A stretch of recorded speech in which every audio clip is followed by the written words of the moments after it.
Runājot par pastām, cik tu pastas esi izmēģinājis? Nu, droši vien visas, kas pie mums veikalā. Jā, bet te ir viena tāda baigā nianse, kuru es sapratu tikai Spānijā, ja godīgi. Tajā zvīzera treniņā, ja? Tajā mācībās. Jā. Nu, pieņemsim. Menzerna, Karpro, zvīzera. Ja? Katrai pastai ir savs pielietojums un cik griezes moments taisīt, cik ilgi turēt, kad viņi izstrādājās. Ja? Katram tā pasta ir pavisam savādāk.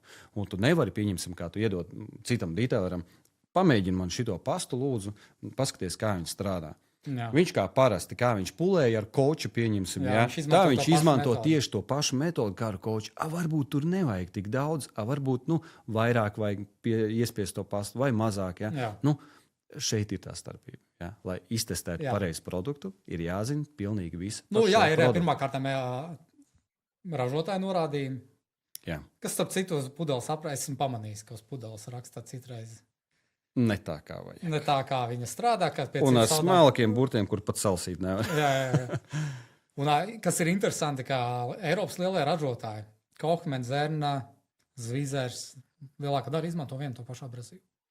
Viņi iepērk no viena liela ražotāja abrazīvu, viņi ieliek to iekšā pastā, bet atšķirās tas saucamais compounds, tas ķīsels, ko viņi sajauc kopā. Jā.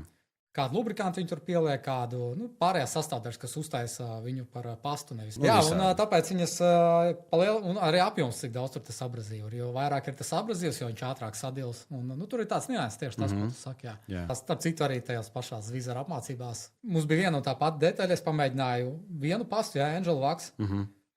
Papulēju, man viss smukšs rīks iznāca ārā. Es paņemu zvīzeru, papulēju, man ne tik labi nenāk. Antonio paņem to pašu zvīzeru pastu, to pašu instrumentu, to pulēšanas rīku, viņš izpulēja labāk nekā ar Angel Wax. Jo viņš vienkārši to pastu gadiem strādājis, un viņš ir izkopis to tehniku, cik daudz spiest, kādas apgriezienas, un tas strādā.